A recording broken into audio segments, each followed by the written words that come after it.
first recipe is our scrambled egg cups.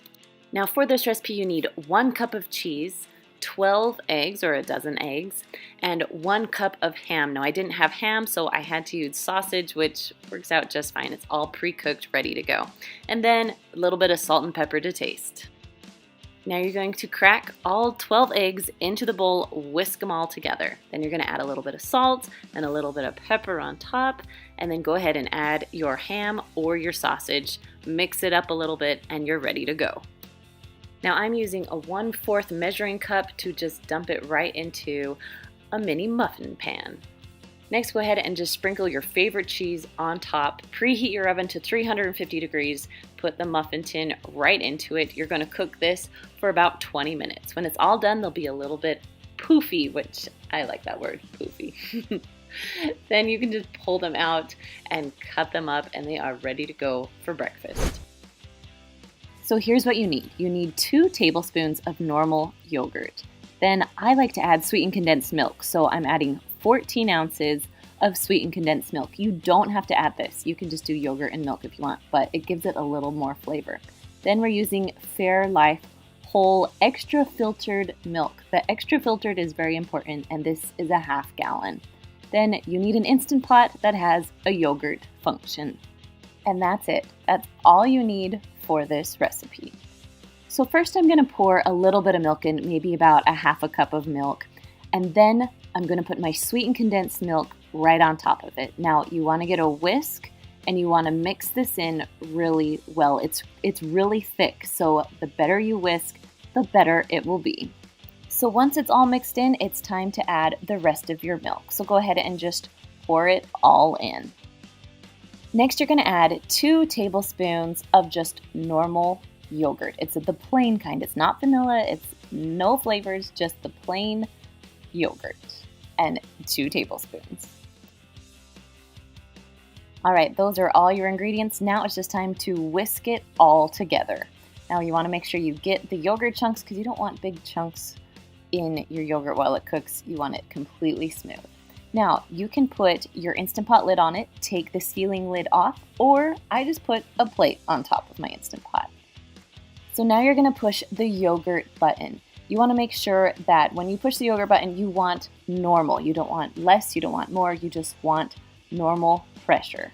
You want this to cook for the 8 hours. So if the 8 hours shows up on your Instant Pot, you are correct. Then it will actually start counting up instead of counting down when using the yogurt function. Now when it's all done, it will say yogurt. That means it's time to take your plate or lid off and see how it is. Now this is still really hot, but I just want to show you the texture of this. This is thick and creamy and perfect. So I'm going to put a paper towel on top and then just any type of lid or saran wrap or anything like that so it can store in your fridge. Now I stored mine overnight, and in the morning I woke up, I actually had to flip my lid so it would fit in the fridge, but took off my paper towel so it can get all of the moisture, and it is perfectly cold, delicious yogurt. Now right now this yogurt is really, really thick, but the more that you play with it and stir it around, it will break up the proteins and it will be able to be a lot more smooth. Today I'm just serving mine with a little bit of granola and a few blueberries on top. I like to use the fresh blueberries, but if I run out, then I like to use frozen. Our next 3 ingredient main dish is Dr. Pepper pulled pork. You need 12 ounces of Dr. Pepper, a jar of your favorite barbecue sauce, and a 3-pound pork roast. And just a little salt and pepper to taste. Go ahead and put your roast in the bottom of an Instant Pot. You're going to add a little bit of salt and pepper on top just to give it a little bit of flavoring. Then on top of that, you're going to add 12 ounces of Dr. Pepper. I'm kind of just eyeballing it because you don't have to get it exact. You just need somewhere around a can or 12 ounces. And go ahead and dump on a whole jar of your favorite barbecue sauce. Go ahead and put the lid on. Make sure that the lid is on nice and secure. If you have a little knob, make sure you turn it to sealing. And I am going to cook this for about an hour and 30 minutes because it is so big and a little frozen inside. Yes, we want to make sure it's cooked. When it's all done cooking, you can release the pressure and go ahead and take the lid off. Now you can serve this on buns or even on top of salad. However you like to serve it, it's going to taste amazing. Now the side dish for this one is our 3-ingredient avocado salad. I love this because you just need 2 avocados, a little bit of little tomatoes, and then a jar of artichokes. Go ahead and chop up your tomatoes. I like to make them into small bite-sized pieces. Then go ahead and dump those into your serving bowl. Next, we're gonna cut up the avocados. I also like to cut these into small bite-sized pieces because you don't want a huge bite of avocado and nothing else. Next, we're gonna chop up some artichokes, depending on how many you like. This is a large jar of artichokes. I'm cutting up about half of them. Now for a little bit more flavor, I like to add a little bit of the liquid that artichokes were sitting in and then just mix it up. This recipe is my go-to side dish. The next recipe I'm making is Instant Pot ribs. Now don't be intimidated by these, they really are so easy. So first I'm gonna add a lot of salt on top of my ribs and then a little bit of pepper. Next you're gonna grab some apple juice and pour about a cup to a cup and a half into your pot. Now this is your liquid, so you'll be able to get the pressure. Now my Instant Pot is a 6-quart and the ribs I'm using are beef ribs, so they're actually a lot bigger. But if you're using pork ribs, you can put them in your Instant Pot just like this in any size of Instant Pot. But because my ribs are so big, they don't fit that way, so I'm gonna show you how I put them in. So first you're just gonna cut them right down the middle. Try not to cut the bone and try and make the meat as even on both sides if you can. As soon as you're done cutting them, you're gonna put them inside the Instant Pot, one on top of the other. Then put on your lid, make sure you seal it tight, and always make sure it's on sealing so it'll work. Then you're gonna press your meat stew button and go all the way down to 25. Now I let this recipe do a slow release, meaning I let it release on its own. So now I'm just gonna check, yep, there's no pressure, so I'm gonna open it up. And the smell of these things are amazing. So I'm gonna take some tongs, pull them out, and put them on a lined cookie sheet. I lined it with foil, so my cleanup is going to be a breeze. Before your Instant Pot is done cooking, go ahead and preheat your oven to broil. So it'll be about 550 degrees or broil. Now before we broil these, we're gonna spread some barbecue sauce on them so they'll be caramelized, I guess, in barbecue sauce. So I just did a few squirts of barbecue sauce. You can use any kind of barbecue sauce you like, and then I just spread it around so it will be pretty even on each rib. Then when you're done, stick them in the broiler for about 2 to 4 minutes. You need to watch it so it doesn't burn your ribs. Now instead of just dumping this applesauce, I'm gonna put some potatoes in it because I'm gonna have mashed potatoes with my ribs. This is totally optional, but I'm all about easy side dishes. When you have your potatoes in, you're just gonna turn it, make sure it's sealed, then you'll push manual. You're gonna go up to 15 minutes. While those are cooking, my ribs are done and they look amazing. And the side dish for this recipe is my Instant Pot corn. Next, we're gonna jump right into the corn. Now I have a slow cooker recipe for this, but today I'm making it right into the Instant Pot. Now, if you've never made corn in the Instant Pot, now's the time to do it. You don't have to watch it, you don't have to wait for it. So I took 1 cup of water and I threw 4 ears of corn on. You could add probably 1 more in a 6-quart Instant Pot. Now if you're using a 3-quart one, go ahead and split the corn in half. If you're using an 8-quart, you can add more corn if you want. Alright, we're gonna close the lid and put it on sealing. And now for my favorite part, because it really doesn't take a lot of time, I'm gonna push manual and go all the way down to 5 minutes. Now once it's done, I do a quick release so I can eat my corn faster. But if you do need to wait a little bit, it is fine just to sit in the Instant Pot until dinner is ready. So I take my lid off and my corn is perfectly done.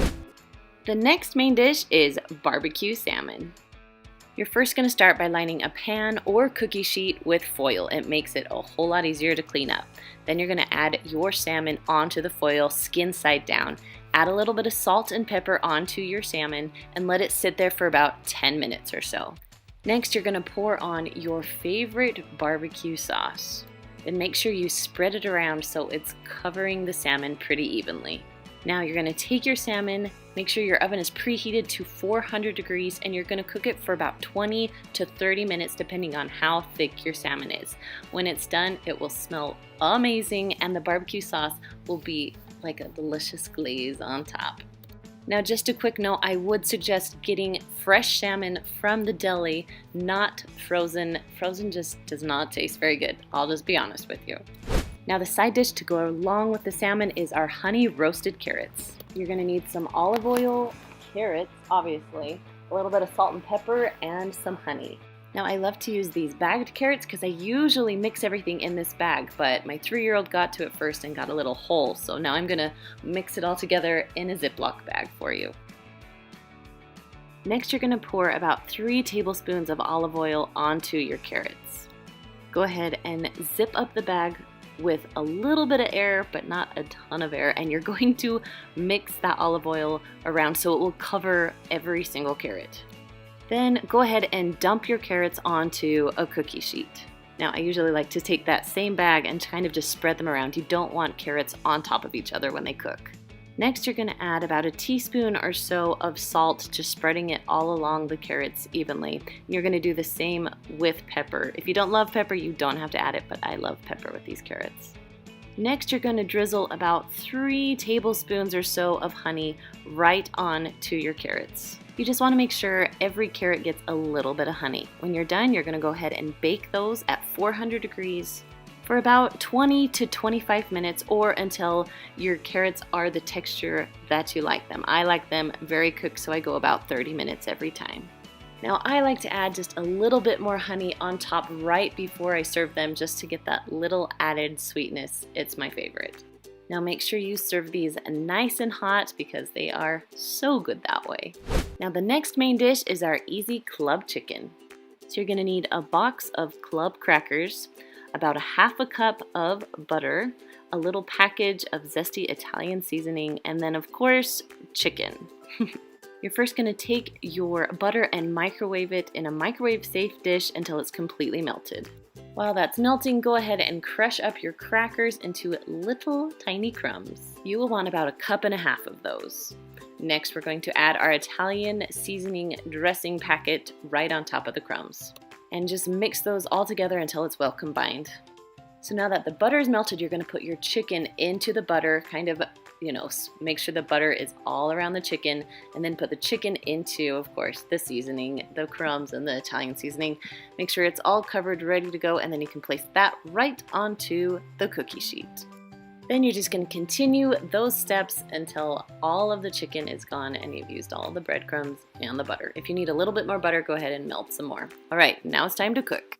You're going to preheat your oven to 375 degrees. We're going to cook it for about 45 minutes to an hour, depending on how thick your chicken breasts are. Now, halfway through, you can flip those over. It's totally up to you. And there you have it, easy club chicken. Now to go with this recipe is our 3-ingredient Parmesan rolls. For this recipe you need 12 frozen dinner rolls, a half a cup of butter, I like salted butter, and then 1 cup of Parmesan cheese. Now I microwaved my butter in a microwave safe bowl, and we're going to dip the frozen roll, it's totally frozen, into the butter. Mix it around a little bit, then you're going to go straight into the Parmesan. Mix it. If you need to press Parmesan onto it, you can. Then you're going to put it into a 9x13 pan that has been sprayed with non-stick cooking spray. Now you're just going to continue this step until all 12 rolls are onto your pan. Now these rolls need to rise, so we're going to cover them with saran wrap and put them in a warm place. I like to put them kind of in the sun or just a spot where it's going to be warm so they will rise a little faster. Now once they are doubled in size, go ahead and put them in the oven. You're going to cook them at 350 degrees for about 15 minutes or until they are golden brown on top. I like to serve this with just a little bit of butter and it's the perfect side dish. Now the next main dish is our 3-ingredient chicken tacos. So you just need a taco seasoning packet, a frozen package of chicken, and then also your favorite salsa. I'm going to cook it in my Instant Pot today, so we're going to put the chicken into the bottom of the Instant Pot. Now these are tenderloin, so they're a little bit smaller. You can use chicken breasts if you want to. I'm putting about 6 or 7 in there because we have to feed a family of 6. Now on top of the chicken, you're gonna add your taco seasoning packet. Just dump it right on top. And then you're gonna pour on your salsa. I'm using the whole jar of salsa just because I like it that way. Now because it is the Instant Pot, I'm gonna add a little bit, about 1/4 cup of water, so it will pressurize. Next, go ahead and put your lid on the Instant Pot. Make sure that little knob is turned to sealing, not venting. Then go ahead and push the manual or pressure cook button, depending on what you have. And because they're pretty small, I'm just gonna cook this for 20 minutes with my frozen chicken. Now when it's all done cooking, I turned my little knob to venting and let out all the pressure so the lid will come off nice and easy. Now I pulled out my chicken just to shred it up just a little bit easier. You can leave it in the Instant Pot and shred it from there, but yeah, whatever works for you. Then all you do is put it on some tortillas or salad, add your favorite toppings. I'm gonna add just a little bit of cheese on top. Then I'm just gonna roll it up and serve it nice and hot.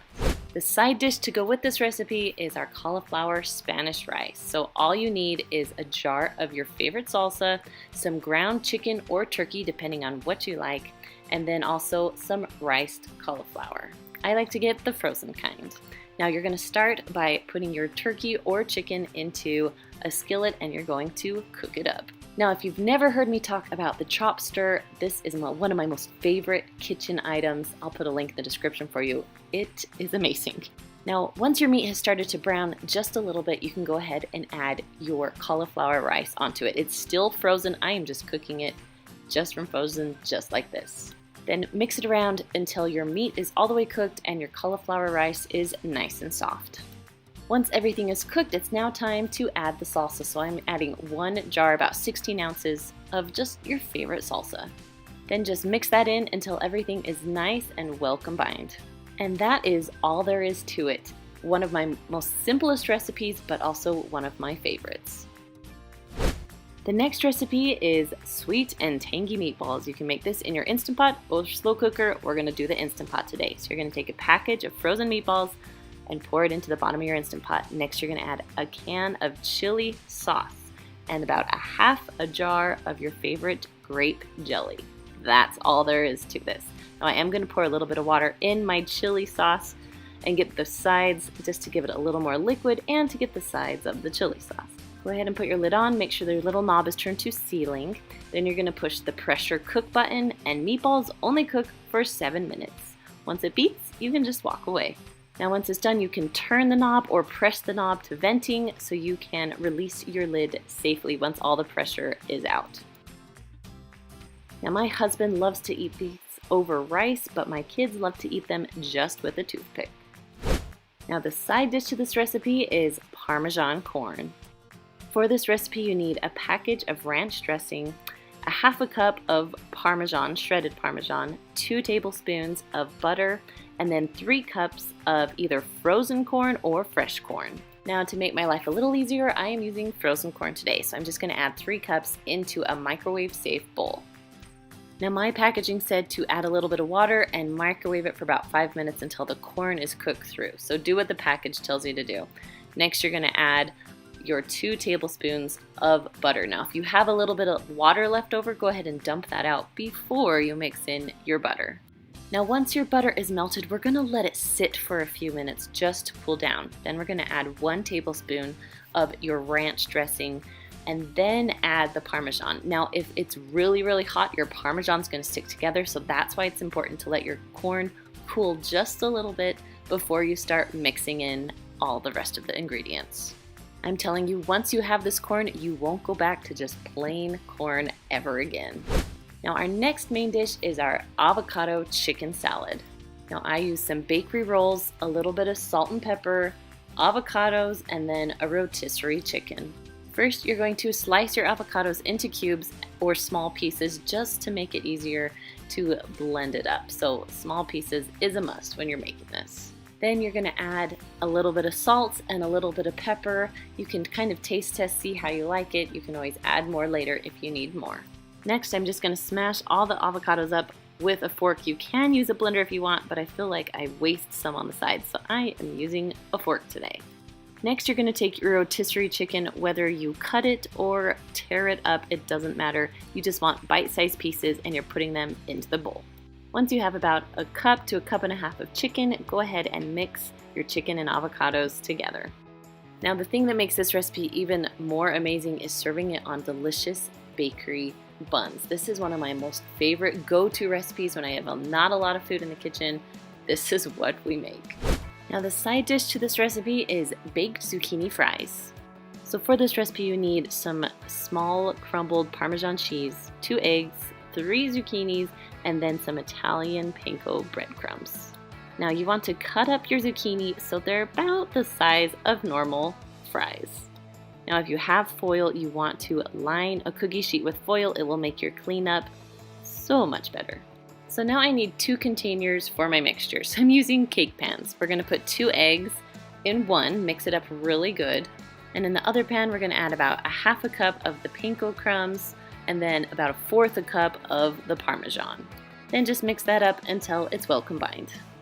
Now it's time to put it all together. So I have my zucchini all cut up, ready to go. So you're gonna take a few pieces, I did a few pieces at one time, and just kind of mix them around in the egg mixture. Then you're just gonna put it right over into the crumbs, panko crumbs, breadcrumbs, yeah, that's what it's called. The panko and Parmesan, and then just put it right onto your cookie sheet. Then just do the same thing with all of the zucchini. And when you are all done, it is time to bake. So we are going to preheat the oven to 425 degrees. We are going to cook these for about 10 to 12 minutes until they are nice and baked. After the 10 to 12 minutes, go ahead and open it up. You're going to flip over the fries as carefully as possible, not to burn yourself, please. And then you're going to close the oven and we're going to cook them for about another 10 to 12 minutes. Then when they are all the way done, just pull them out. They should be nice and browned and they're kind of crispy, just like fries. Your kids won't even know that these are zucchini. The next recipe is our man-catching chicken, which is so funny, but you're gonna need some chicken. You're gonna need 3/4 cup of maple syrup, a half cup of Dijon mustard, and about a tablespoon of red wine vinegar. You're gonna make the sauce first, so you want about half a cup of Dijon mustard. I highly suggest Dijon and not just plain yellow mustard. It just gives it a better taste. The next ingredient is maple syrup. So you're gonna use 3/4 cup of maple syrup and just put it right on top of your mustard. Then you just need about 1 tablespoon of your red wine vinegar. Whisk that all together until it's well combined, and then we are ready to put it on the chicken. I took a 9x13 pan and just lined up my chicken. Then I just poured on my delicious mixture. Go ahead and preheat your oven to 425 degrees. Now because my chicken is thick, I'm gonna cook about 15 minutes, then flip it over and cook another 15 minutes. If you have thick chicken, I would cook it for 20 minutes and then flip it for another 20 minutes. Now once your chicken is all the way done, go ahead and pull it out. Now after I plate the chicken, I also like to pour a little bit of the sauce on top. Now the perfect side dish for this recipe is Instant Pot green beans. All right, next recipe, we're going to make some beans. So I have 2 tablespoons of butter, 1 cup of water, 1 pound of green beans, and then on top of the green beans, I'm gonna add just a little bit, like a teaspoon of garlic. And go ahead and put your lid on, make sure it's all the way tight. You're gonna turn it again to sealing so it will pressurize, and you're gonna go all the way down to 5 minutes. Now I cook mine for 5 and they're really well done. You can even do 2 minutes and they'll still be good. Now when it shows the L, that means that the timer is done and you're ready to let the steam out. So that's called a quick release. So I turn the little knob. Once all the pressure is out, my lid will come off and my beans are ready to go. So all I have to do is mix them around a little bit.